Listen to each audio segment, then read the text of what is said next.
advertise in your communities? Because not everyone is an English speaker in the city. And so there's more than one way to say you're not invited. You don't have to put it on the sign. You just need to create barriers. And we dismantled those barriers, in so many ways. Just acknowledging your existence. By acknowledging your existence, you're able to communicate to your constituencies. And we have many gatherings together. We sit down talking. And what's interesting is that when you were in the room, we heard real issues. Your questions were questions on real issues. You weren't asking me, did I eat fish or not? You weren't asking me some silly question. You were focused on real issues. And so it turned out to be a benefit for us. And so as we leave this amazing 4 years, of course, anyone wants to, finish the job. But what we have done in 4 years is remarkable. That story was never told. It was told through many of your writings. But we turned the city around. I inherited a city that was dealing with real crime, gun violence, uh, illegal vehicles off our streets, homeless people were sleeping in tents and camps. We should show people some of those pictures of all those neighborhoods. People really need to see what this city looked like because many of us normalize dysfunctionality of a city, and now that it's functioning, you didn't realize what it was back then. And you are able to have these intellectual conversations because you're safe. We took 25,000 illegal guns off the street. Our subway system is the safest in recorded history. We took 133,000 illegal cars, dirt bikes, scooters. Remember in June and July of 2020 and 21, you couldn't even go to sleep. You were hearing fireworks all over the city. You thought you were in a war-torn zone. You didn't hear that in 22, 23, 24, and 25. We brought order to the city, and your constituents benefit from that. We did flag raisings in your countries that were never raised before down at Bowling Green. We hosted your different countries and cultures. We hosted them at Gracie Mansion. Many of them never were in Gracie Mansion before. We had I don't even know how many roundtables we've had of all the different groups in this city. And we stood up for you. We stood up when people attacked our Muslim brothers and sisters. We stood up when Asian violence was pervasive in this city. We stood up when our Sikh brothers and sisters were being attacked. We stood up when our Jewish brothers and sisters were being attacked. There was a consistency of what I did as the mayor of the city of New York. And as we conclude these 4 years, someone asked me just earlier, how I could define what the next level for me is just 3 letters. Fun. 40 years I've been doing this. 40 years I've been having people tell me about their leaks, their street repairs, their child not in school. For 40 years, I've filled the problems of New Yorkers. And finally, I could smoke a cigar, drink a single malt scotch, and won't have to worry about anyone nagging and bothering me. And I cannot wait until January 1st, where I'm just Joe Citizen. I'm back to traveling again, back to enjoying life. I'm so looking forward to just hanging out with my family, hanging out with my son, and so I'm looking forward to it. But y'all, well done, and I'll open the field up to any questions that you have. Awesome. So we have quite a few reporters here. We're going to take one question for each reporter, and then we'll see if we have time for follow-ups. JR? JR, Good afternoon, Mr. how Mayor. are How are you? you? I am well. Happy holidays, everyone. JR Giddings from the Reset Talk Show. Mayor Adams, you warned of darker days ahead with Mayor-elect Mamdani. Could you expound on that a little bit more? Yeah, um, there are outside and inside politics. Every day New Yorker gets up and they just, New Yorkers are simple. They want to get to their place safe. They want their children to be educated. They want to be gainfully employed. They just want to live a comfortable life. But how do you get there? What New Yorkers don't know, they don't know the DSA. They don't know this group that is closely aligned with Zoran and their policies, if he were to follow them, are destructive to the quality of life of our city. You can't decriminalize prostitution. We did too much work to get these young boys and girls off the streets, selling their bodies, being victimized, sex trafficking. This is a real threat that exists in our city and in our country. You can't release 3,000 inmates from Rikers Island. They're gonna go back to the communities that they preyed on. You know how much work you gotta do to get on Rikers Island?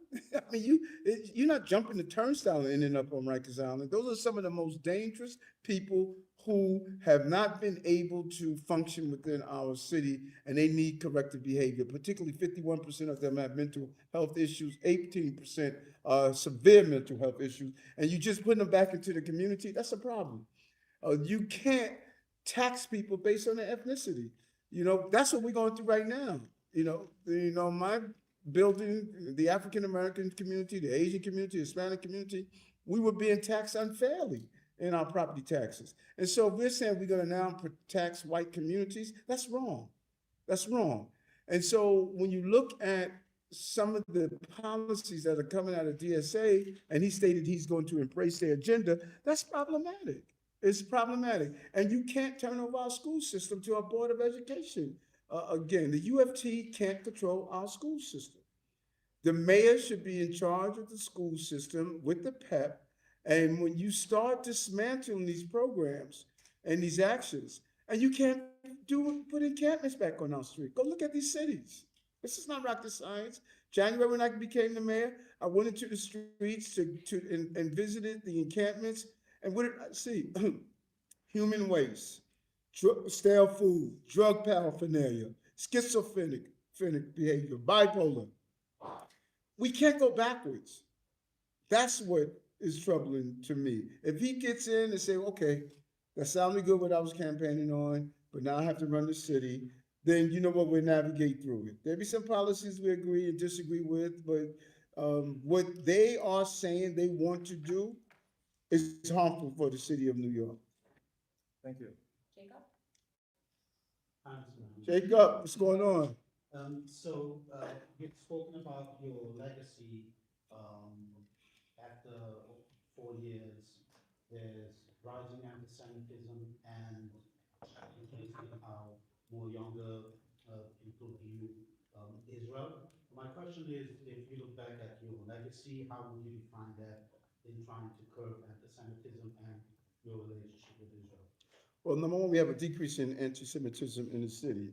The numbers have gone down, and I would like to believe what we've done from the Office to Combat Anti-Semitism to the clear IRA definition to making sure what we do in our schools, we don't radicalize our young people, to continue to do our breaking breads, building bonds, where we brought all groups together to deal with hate in general, but specifically anti-Semitism. And it's a lot of work because we've normalized anti-Semitism in the city and in this country. And it's Jews today, African Americans tomorrow. The first office to combat hate was for African Americans. A lot of people don't realize that. That was the first office to do so. You can't be 10% of the population and 51% of the hate crime. That's just wrong. And so I think that the next administration must be extremely clear in their position around hate in general, but anti-Semitism. You can't stand in front of a synagogue and call for a globalized intifada. You can't stand in front of a synagogue and you say Hitler was right. You just can't do these things. And the mayor can't be, slight. He has to be very clear. This is not acceptable. And all of those who are part of his team and supporters, he needs to tell them, listen, you can't support me and do disruptive behavior in the city. And so we did our job, and I'm hoping that he looks at some of the stuff we've done and embrace or come up with other ways of ensuring that we don't have any of our residents feeling fearful in this city. And what's happening to Jewish human beings, not only New Yorkers, not only Americans, what's happening to Jewish people on the globe is wrong. And now, hey, I don't like Netanyahu. But what the heck that got to do with standing in front of a synagogue? What does that got to do with it? You know, well, Israel should not be a Jewish state. Yeah, really? Go to the Vatican. That's a Catholic country. You know, go to Tibet. You know, that's a monk country. Go to Saudi Arabia, Jordan, Oman. I visit these countries, folks. Those are Muslim countries. So you can't say you can't have a Jewish state, but you could have a state for any other group. Come on, we got to be honest. This is not about Israel. This is about a hate for Jewish people. And we have to be honest with that, just as we hated other groups. We had anti-Chinese immigration laws in this country at one time because we wanted to stop the Chinese immigration. We had anti-black laws in this country. This country and this globe is known to hate groups. And right now, what is happening to Jewish human beings is just wrong. Hello, Mr. Mayor. Monica, Monica Adamski, Polish Radio Rampa. how are you? Mr. Mayor, I'm good, thank you. So I want to ask you, what actions have you already taken or are you planning to take within the next weeks to ensure that some accomplishments of yours, like safety measures or taking off homeless encampments from the streets, will stay in place? Are you even thinking about it? Because you issued some executive orders about other things. Are you planning to do anything about this? And the second question, about this Office of Ethnic and Community Media. Have you spoken to the transition team already? Is there a person of contact already for us to also know that this is gonna remain after a new mayor comes in? You know, someone saw me the other day and they said, you know, when you first got elected, I text you, and I was surprised that you returned my text. You know, they said, no mayor returns your text. Many of you have texted me, and you return my text. You guys gonna miss me. Don't think you are going to be speaking directly to mayors in the future. You know, you're so used to being easily accessed, you know, and so we could tell them that they need this, and then it could revert back to, you know what, there's no room for you in room 9. Some people had several desks in room 9, but you were not allowed in. You know, so we're going to suggest how important this is, this body is. We're going to suggest that he holds these roundtables, but he has to make that determination.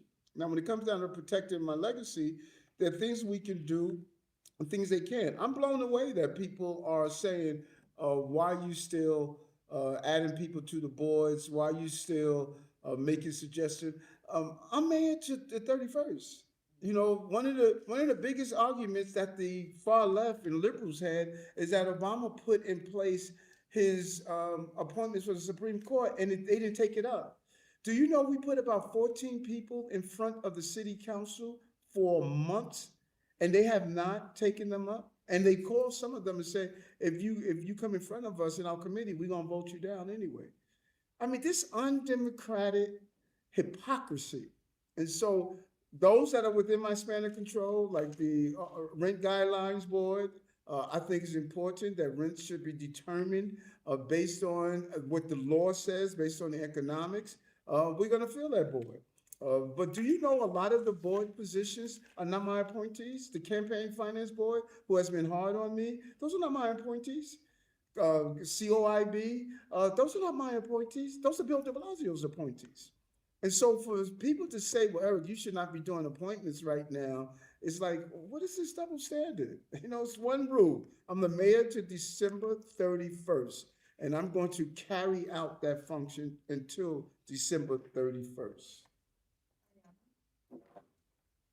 How you doing? What's happening? How are you? I'm good. Good. You went to Penn State?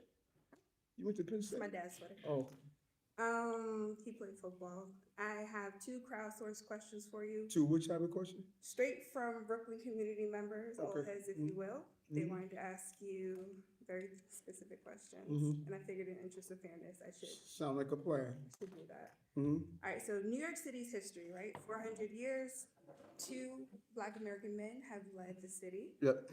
and both of you guys have been 1 term. Mhm. Now, how do you feel that means for a supposedly very progressive city? That's Mhm. my first question. And our second question, January, skipping MLK Day to attend the president's inauguration in DC. A lot of people, Black voters specifically, I feel like they was riding with you. They didn't give a damn about indictments or charges, none of that, up until that point. Specifically is what I heard over and over again. And I wonder if you ever regret that decision, or would you do it differently if you had? Yeah, well, first, the two terms, I've said this over and over again, it doesn't matter if it's one term, if it's two terms, if it's three terms, what do you do during those terms? And history is going to show that the records we broke and what we did for working class people is just amazing. And that's what history is going to show. Skipping MLK to go to Washington D.C. is that just didn't make any sense to me. MLK, Dr. King was not a Brooklyn leader; he was a national leader. The opportunity to sit down and speak with the President of the United States about issues that was impacting the city is part of what I was supposed to do. And Black folks didn't abandon me because well, first of all, let me say this way. If Black folks abandoned me because I went to an event in DC, not MLK, then they were never with me. They were never with me. Because I'm not a part-time friend.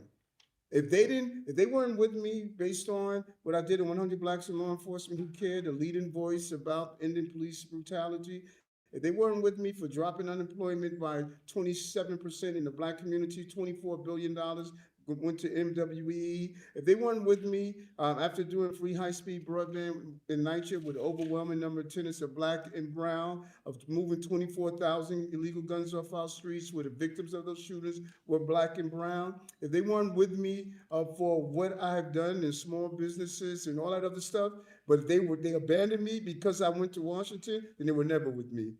And they need to be with whoever they think can do the job best. I did very well. First African-American to be a deputy mayor, to be a first deputy mayor in the history of the city. First African-American to be a police commissioner. First Indian-American to be a deputy mayor. First Filipino-American to be a deputy mayor. I could go through all the lists that I've done for people of color. And if they said, well, you went to Washington instead of a Dr. King celebration, so now we're going to leave me, my mother called that a fair weather friend. And I don't need fair weather friends. I need real friends. And real friends were with me for these 4 years that I were in office. David? Good afternoon, Mr. Mayor. Hey, what's happening? How are you? I'm just gonna pull up my question, you'll give me a moment. So circling back to the earlier question about the Office of Anti-Semitism and all that stuff. This morning, you called on Mamdani not to dismantle that office. The mayor-elect has pledged to boost funding for the Office for Prevention of Hate Crimes by 800%. And that same office experienced cuts under your tenure from 7 staffers to 3, and its work in tracking hate crimes has diminished. Why would support for the office you established be the way to go address anti-Semitism instead of what he plans to do? And what has that office accomplished since you established it earlier this year? Well, I think, first of all, every cut that we had to do, hey, folks, we have a $115 billion budget, right? 30 billion of that is really roughly discretionary. 30 billion out of 115. The rest of it goes to paving our streets, keeping our city safe, and all that good stuff. Out of that 30 billion, we lost 8 billion through the migrants and asylum seekers. We had to cut everywhere. We had to be smart about balancing the budget by law. That's not the budget I wanted. You know, out of nowhere, I woke up to an $8 billion hole in the budget. Although I have the highest reserve in the history of the city, and although I was able to add very substantial program for working class people. So yes, there were places that we had to trim down. We had to do what we call finding efficiencies inside the areas. We had to. We were at the point of food, shelter, clothing, as Maslow's hierarchy of needs said. And there was places that we didn't want to, we would rather not cut. We would rather use that $8 billion to go after chronically absent children, $1 billion to go after our seniors, another $1 billion to do this, another $100 million to do that. We would love to do that, but that's not the reality when you're in the mayor of the city of New York. And everywhere we cut, there was a whole line of people saying, don't do that, don't do that. And so yes, we would have loved to put another 30 million inside the office to combat hate crime, because that's what we believed in. So we found creative ways to do it that didn't take money, such as breaking bread, building bonds. We did thousands of dinners across the city with different ethnic groups would sit down together and figure out how to stop the hatred we see in the city. We put in place hidden voices in the Department of Education to educate our young people about the benefits of all groups in general, specifically our Asian population. We went into the streets and did interfaith gatherings with other groups. So where we took the money from, I doubled down on my participation and had other parts of the administration to say, we may not be able to put the money here, but let's do our sweat equity and go and deal with the issue of hate in our city. Yeah, Mr. Mayor, thank What's you. up? How are you? I'm good, thank you so Good, much. good, good. You Thank could you do a very- documentary on me. You know that? You've been around me so much. Thank you. So, Mr. Mayor, thank you very much for everything you have done for the ethnic and community media for the last 4 years in the City Hall. Highly appreciated. So, everybody wants to know after December 31st, what next? Should we find you as Ambassador Adams or Secretary Adams, or what role you're looking for in the days to come? Yeah, you never say never to anything, but I don't have a desire to stay in public life right now. You know, after 40 years of being progged and scrutinized and picked at and poked at, I want some downtime. I want to rejuvenate myself, and so I don't have a desire to be in public life. A couple of months ago, I had one dream job in front of me. Since then, I have 4 dream jobs that have been offered to me. There are things that I love, and I'm going to be able to do those things.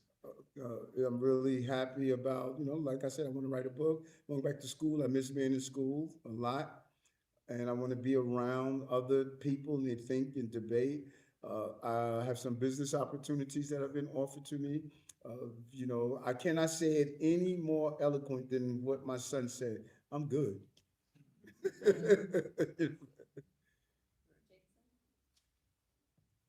Jason, what's happening? See you again. Yes. So you were very adamant about not being in public life after December 31st.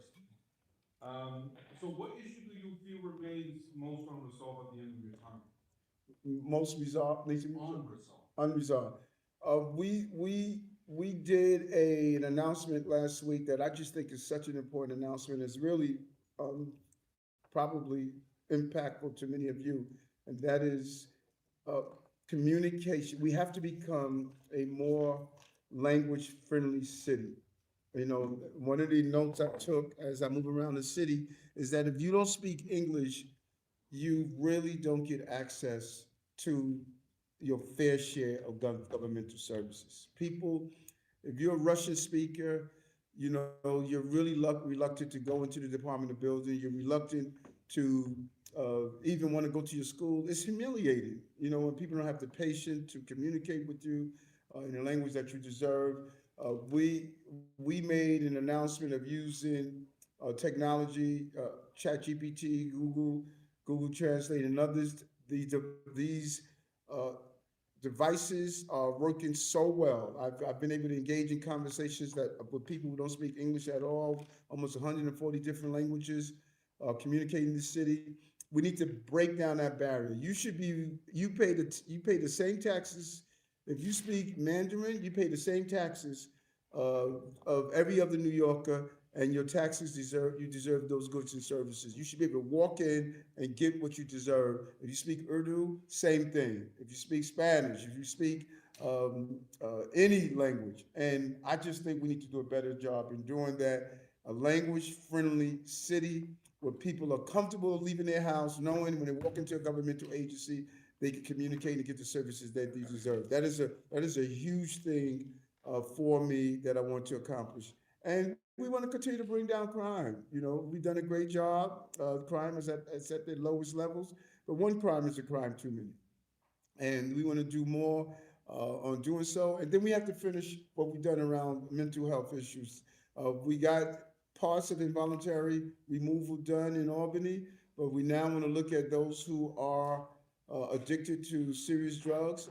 They can't take care of themselves, and we need to make sure they get the care that they deserve. So those are just some of the top line issues that I figure we hopefully the next administration will continue. I'm gonna go over here, Soraya. And I'm gonna show you a picture of my sister. You look Okay. just like my sister. You know I know, that? you told me that before. I Yeah, was- I'm gonna show you a picture of her. Ask Bernard to send me a picture of Faye. You gotta see this picture. Okay. Yes, I'm sorry.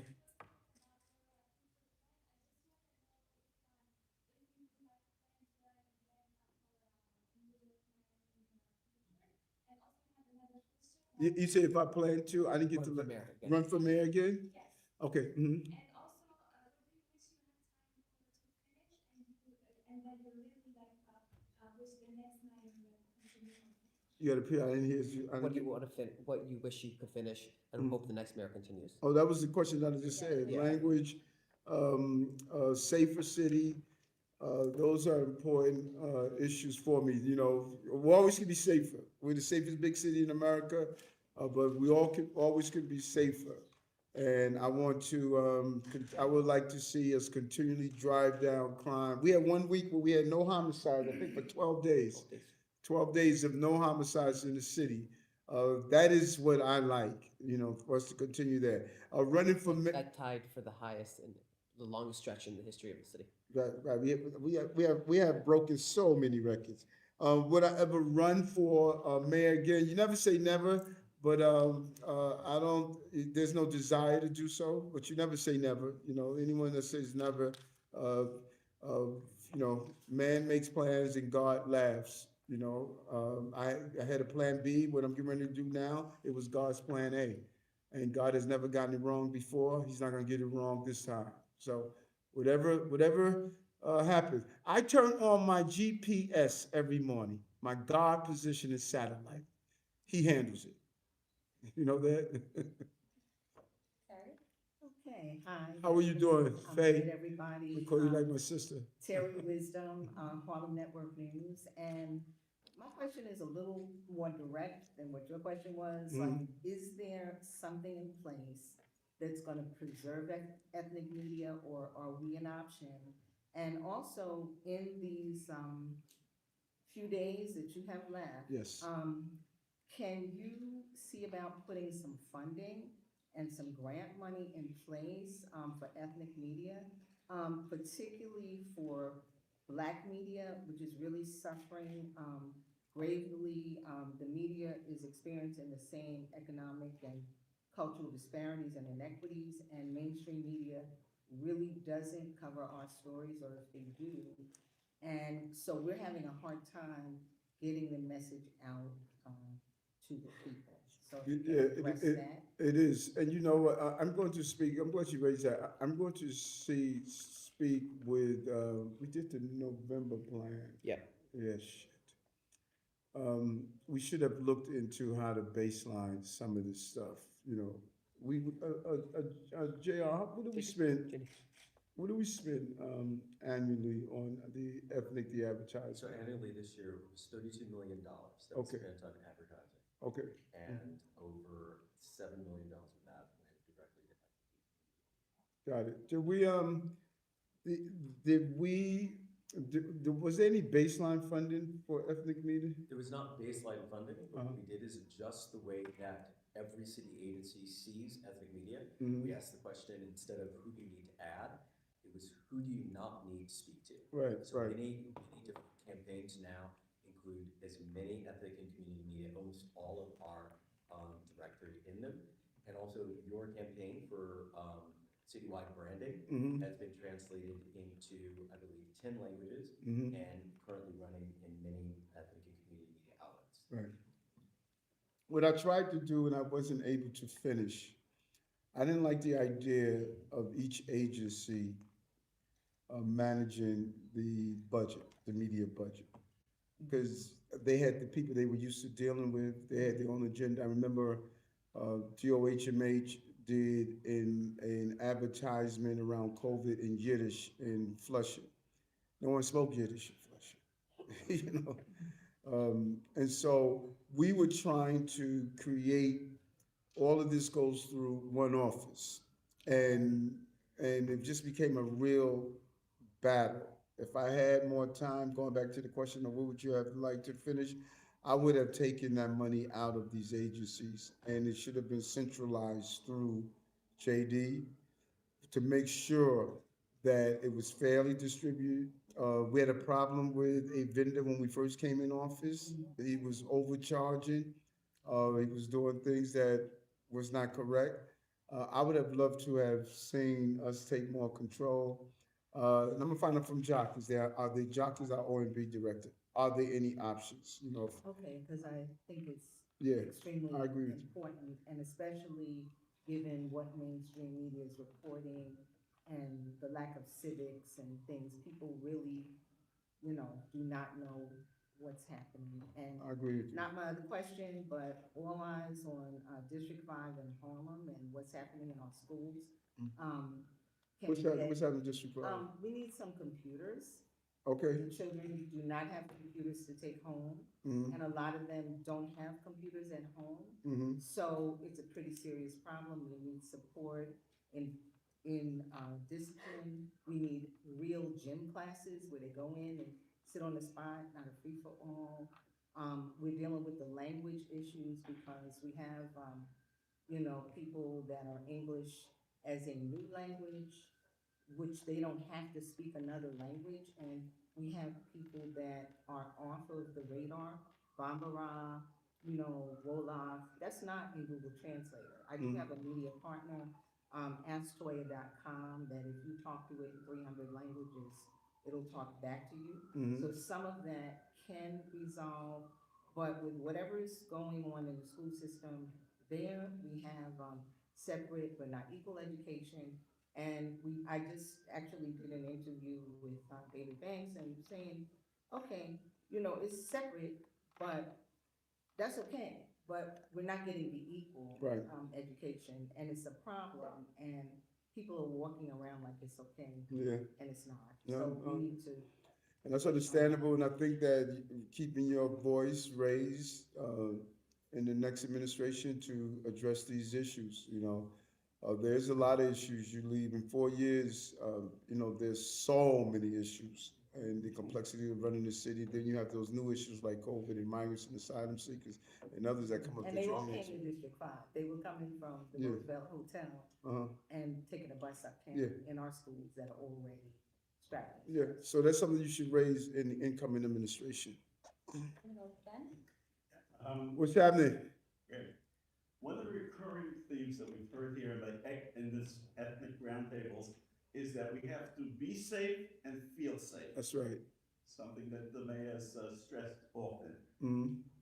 We are safe because the crime rates are coming down. Yes. Do you feel that the citizens of New York feel safer?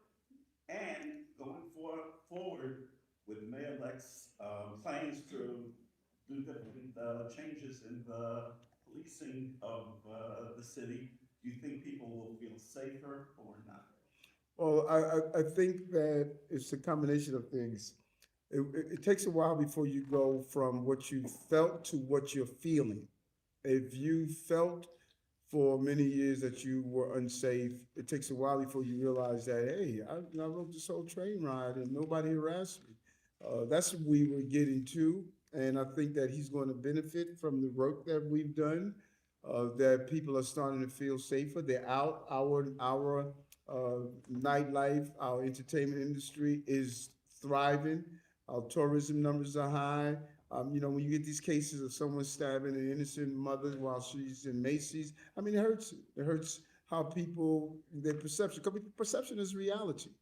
And we try to do the omnipresence and visible presence of police officers.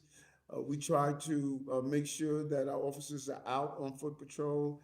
And so we have to continue doing that to make people feel safe, to match the numbers actually being safe. But they go hand in hand. You should feel safe and you should be safe. How are you? What's happening? How you? I'm good, how are you? Good. Two quick things. I want to ask you about the weekly press conferences that you. The which way? The weekly press conferences. Yes. You stopped doing that Oh. roughly around the summer. Mm-hmm. Was there a definitive reason for you stepping away from those meetings? A lot of critics point to either the media covering you, you didn't really like that, or you not wanting to talk about your reelection campaign. I'm sorry, we're doing, You're saying accessing that off topics. I'll tell you the exact reason why we stopped doing them, because we were doing press questions at press conferences at first, and then reporters complained that we were doing the once a week, so we went back to what they asked for, and they complained about us stopping that. So no matter what, we got complaints from reporters. So we try to take as many questions as possible, as often as possible. yeah, and I think that, I don't think people fully understood the level of improper coverage this administration received. And particularly in the print media. You know. Legacy, specifically. Legacy, is it called legacy? Yeah. Legacy media. Not the people in this room we're talking about. Yeah. One or two have been unfair too. That's in this room. You know, people came in their personal agenda. And it was just mean. You know, and you could cover, okay, we're gonna cover what you've done, but we also gonna, you know, beat you up on stuff. But it became a point that we're just not gonna cover what you've done. I mean, I don't even know what the New York Times is. You know, I mean, when you read the stories, it was like, did this mayor do anything? Like, how do you have records of more housing, more jobs, AA bond ratings, decreasing crime, children are outpacing the state in reading and math, dropping unemployment, universal after-school program. I mean, how do you have all of this stuff? And every time we go to a town hall meeting, a community meeting, and we share what we've done, people say, wait a minute, we didn't know that. Like, I mean, how did that happen? And so, but everybody knows that I was indicted. Everybody knows that the charges were dropped. You know, and they created ways of saying that. Everybody knows anything negative about this city. So this city is in two phases. This city is a city of thumbs up or middle finger. All they showed was the middle finger. There was some thumbs up moments, folks. You can't do what we've done and not have had thumbs up moments. Why not report the thumbs up moment as you report the middle finger? And so, you know, it was like, man, why am I sitting in this room with you guys? I'm not wasting my time anymore talking to y'all in these open press, making myself accessible for us to roll out announcements. And you don't even write about it. People say all the time, people watch the story on the open press, and then they go back and read the stories from the legacy media. They were like saying, well, we're in two different rooms. So, let the next guy do it. Do you have any advice for Mondani regarding press? Ignore the noise. You gotta ignore the noise. And they're gonna be probably kinder to him because many of them are DSA members, far lefties. So they may be kinder to him because he's gonna carry out the DSA agenda. Some of them are card-carrying DSA members, so he's not gonna have a hard time. I'm not a DSA member. I don't believe in decriminalizing prostitution. I don't believe in letting 3,000 people out of jail. I don't believe running millionaires out of our cities is the right thing to do. I don't believe tax people because of their ethnicity. So, you know, I was never one of their favorite child. I'm not DSA. I'm ERIC. Right. Your dad play football? He did. What position did he play? He was a running back. Was he? Yeah, he made it, what's the fancy title for high school when he went to Tilden? He went to Tilden? He went to Tilden. Is he still with us? Yes, he is. Uh-huh. Still a fan of yours. What up? Yes. Do it. Next question. Yeah. Here's, look, I want you to see this pic. Give her the picture. I want you to see. I'm gonna see if I want you to it's, see. wow, it's- I want you to see the picture. thank you. Oh, okay, I see a little. I'm gonna take a picture. I don't think we're related, but thank you. We are tight on time, so let's. So just a local community question. Yes. About Roosevelt Island. When we first began these roundtables, I asked you about whether or not the city of New York would extend the ground lease with the state for Roosevelt Island. Mm-hmm. And at the time, you said it's a long time away, it's something our administration may not be thinking about. Well, it turns out last month you guys did extend the Roosevelt Island ground lease for 10 years. Mm-hmm. And I'm just wondering, has that lease actually been executed yet? And as part of the plan, there's supposed to be 2 new residential developments on Roosevelt Island. Mm-hmm. And it's supposed to have some portion of affordable housing. Mm-hmm. Right now, Roosevelt Island is becoming increasingly unaffordable Mm. for people that really built it, and Mhm. a lot of people have to leave because of that. So I'm just wondering what efforts are gonna be made to make sure that any future development will be affordable for those people that actually built Roosevelt Island into what it is now. One of the best kept secrets in the city, Roosevelt Island. And I know our team is meeting to do just that. And I think you were one of the people who raised that, years ago. And it's something that we would love to make great inroads before we depart in what, 13, 20 days? How many days I got left? 16. 16? We would like to make some strides in that, but it's definitely gonna be something that the next administration is going to have to take up, and we're leaving them information in our transition. And I think that any new development there must have affordable, a serious affordable housing component, if not 100%, at least 50%. I don't think the 20% or the 30% is what's needed. We have to make sure that the island remains affordable. Do you know, has it been signed yet, though, or will it be signed before the end of the administration? I'm hoping so. The legal team, Corp Counsel, and our legal team are now working on it, so hopefully so. All right, go ahead. Hold on, she sits right next to me. Let me go with you. How about that? I have a hyperlocal question about Riverdale and the Bronx. So Okay. Riverdale is one of the few special natural area districts in the city. Uh-huh.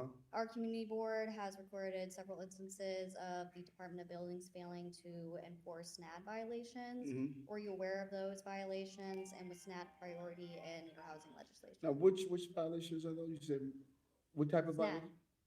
like building developments. Okay. And so what is exactly happening? I'm not. Where? No, what is happening? They're not, the new development that they're doing there? Yes, They're we're in not adhering violation? to SNAD. Okay. No, that has not been on my radar. Okay. But we'll look into it. We try to make sure every community, we comply with the building codes. And you're saying they're building either higher or more of the building codes? I'm saying what? Are you saying that they're building higher or they're expanding? What are they doing? They're building where they're not supposed to be building. and not Building in adhering to- locations they're not supposed to be building? Correct. Okay, so we'd like to find out more, okay? Okay. You Do know. you want some addresses? Yes, can you? Right now? Yeah, no, right there, right there. Okay. All right, okay? But you were not aware? No, I wasn't. Was SNAD a priority in your housing legislation? Well, I don't think it's the point of being priority or not. Our goal was to build housing, and we've done that. Are there parts of housing that needs to be corrected? Yes. And now that you're bringing it to my attention, we'll look into it. So it doesn't mean that HBD, doesn't mean that DOB is not aware of that the commission's not aware of that. They may quite well. Everything doesn't get to my desk, but we'll find out, okay? Well, in the recent ballot proposals, the Charter Revision Commission said that things like SNAD were prohibiting development. Was stopping development from Correct, taking in place? well-metered neighborhoods. Okay, well, we don't want to do that. Every neighborhood, that's why the city of Yes was passed, that every neighborhood is going to have to do their share on affordable housing. That's why we passed the city of Yes. But why don't you give us those locations, and my team will look at you, okay? Thank you. Good afternoon, Mr. Mayor. How are you? Very good, thank you. Thanks for having us. Mhm. I just wanted to ask a follow-up question on your comments yesterday about the attack in Bondi Beach. There's still many Jewish New Yorkers who are afraid to go to the dozens of public menorah lightings that are going on in the city each night for the next week. Mhm. I know there's been a surge in protection around some of those, but what can you say to these New Yorkers? Is it better to stay home and stay safe, or should they go to these lightings? And also, can you provide us a little more detail about what the threat profile is against Jewish institutions regarding terrorism? I didn't hear the last part. Threat Yeah, more profile the against what- Jewish the institutions. terrorist threat profile. To- The level of threat against Jewish institutions. Yeah, we're gonna do our job. After October 7th, people said that we should not have the Israeli Day Parade. We did. We provide the protection to make sure that people are able to celebrate their heritage without the threats of violence. I spoke with the commissioner. She deployed personnel at these public menorah lightings to make sure we can have a visible omnipresence of police officers. We're gonna do our job. Our job is to keep New Yorkers safe. I don't want New Yorkers staying home out of fear. We can't surrender to fear. We are going to make sure New Yorkers are safe, and I would encourage people to go out and celebrate their heritage, and celebrate their culture, and celebrate their faith. You know, I don't think they should abandon the desire to do so. It's extremely alarming and disappointing what happened, not only uh, in Sydney, but also what happened in Brown University. It wasn't connected to anti-Semitism, but it was just awful. Children should not have to be on college campuses going through drills when they hear gunshots. And so we're going to do our job here in the city. If I could just add to that, I'm very proud to work for this administration for a number of reasons. But as the highest ranking appointed Jewish official in the administration, I'm really proud that I work for an administration that has always made sure that we can practice our faith, whatever faith we have in the city. And if you look at what happened in Australia, the local Jewish organizations there right now are saying Jewish businesses should shut down. People should stop going to temple. Mayor Adams never said that. Instead, he's been there to defend the community and make sure that they're safe. Like he gave the example of the Israeli Day Parade. Whether it's the Jewish community or any other community under attack, I'm sure he would do the exact same thing if the Asian community was under attack, the Muslim community, the LGBTQ plus community. And so I'm just very proud that I work in a administration and I live in a city that defends our religion. How are you? In June from registered Chinese weekly newspaper, Vision Times, also we have an English newspaper as well. And I have a question from others, a question for safety in city. And I know, like parade in flashing about the Chinese community parade. During that, some Chinese community receive the letter, said will send a threat bomb, and we got lots of scare letter, emails, because they support persecution funders, stop persecution, Falun Gong and other persecution in America, and so but the counterparty scared, and not only issue in New York City, that's global, and also maybe we hear about we are also media sponsor for Shindig Performing Arts, and every time almost they travel different city, Chinese consulate send email scare them, set threat bomb and try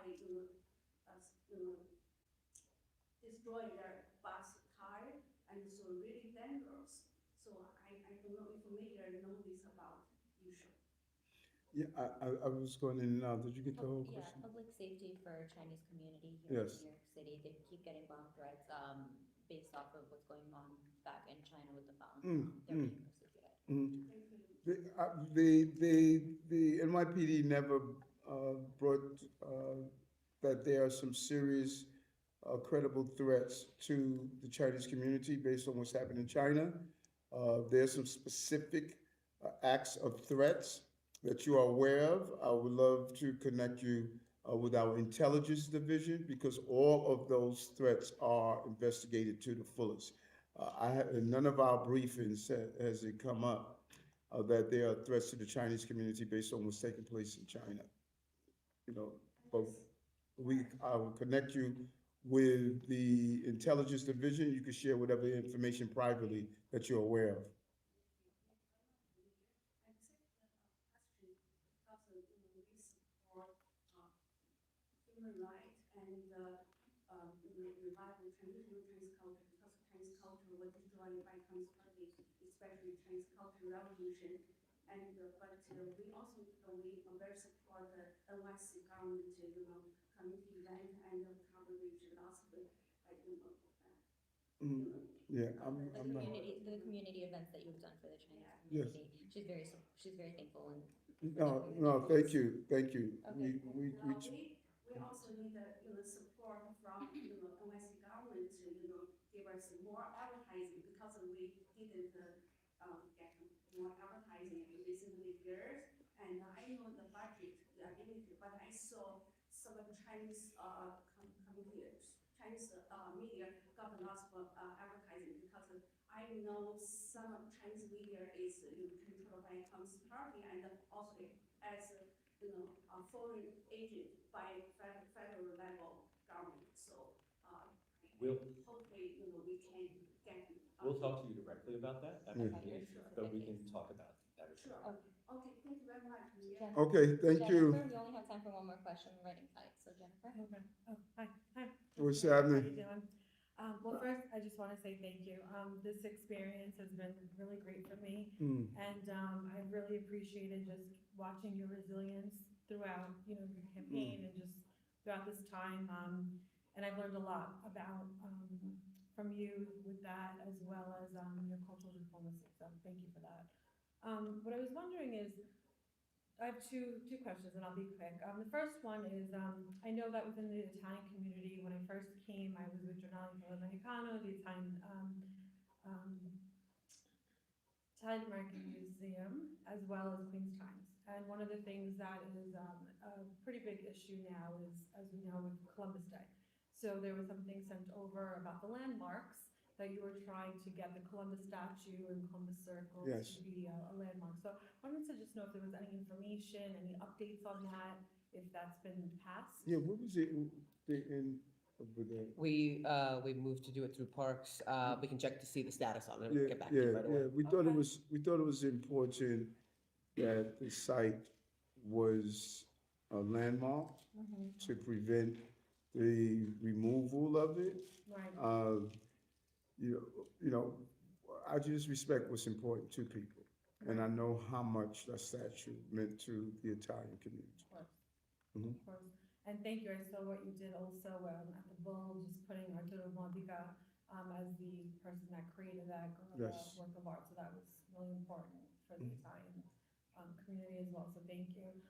And then just briefly, I think this is sort of goes for maybe all of us. You've done so much for ethnic communities and, the ethnic community media in New York especially. I feel like being within the ethnic community, doing things like, Breaking Bread, and all these different shows and just being really immersed within it. What do you feel are some of the things that you've learned that maybe create some of those barriers? Because a lot of times there is a lot more interconnection that you see in other countries when you come out, when you step outside of New York. And being that we are a melting pot, I just wonder from your knowledge, what are maybe some things that we can do, even within the ethnic community media here, to sort of be that leading voice Interesting.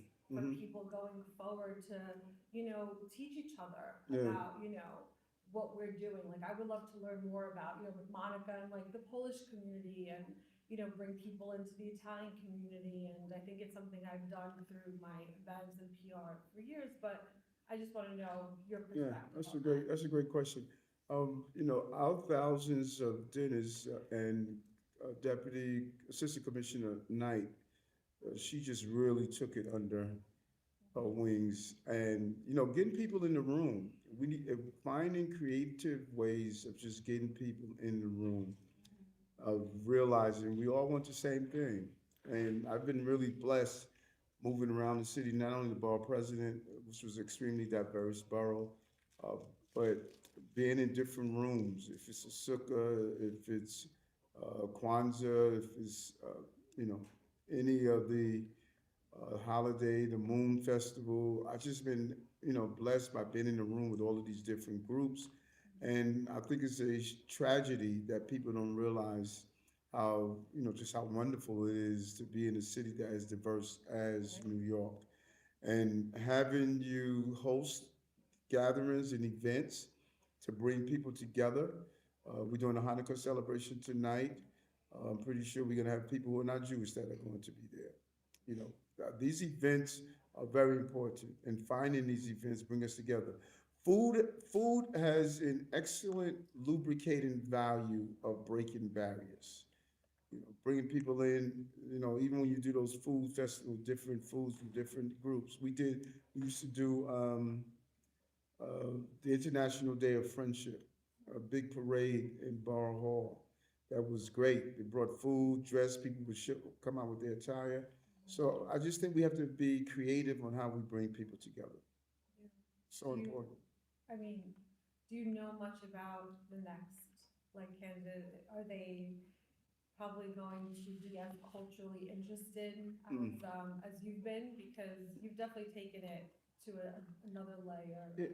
I hope so, going down to the flag raisings, hosting events at Gracie Mansion, all of those things, I think are important. And you can't fake loving people. People know if you do or you don't. There are many things I don't know about the future, but there's one thing I'm sure of, gonna miss me. Folks, I just want to let you all know, so tomorrow at 11 o'clock, we're going to be having our end of term press conference. We're going to be laying out a number of initiatives. We hope all of you will come. You'll all obviously get the invite, but we'll put it on the schedule tonight. So you all actually know before the legacy media knows. So please join us. Huh? It'll be here in the City Hall, the Rotunda. Okay, great.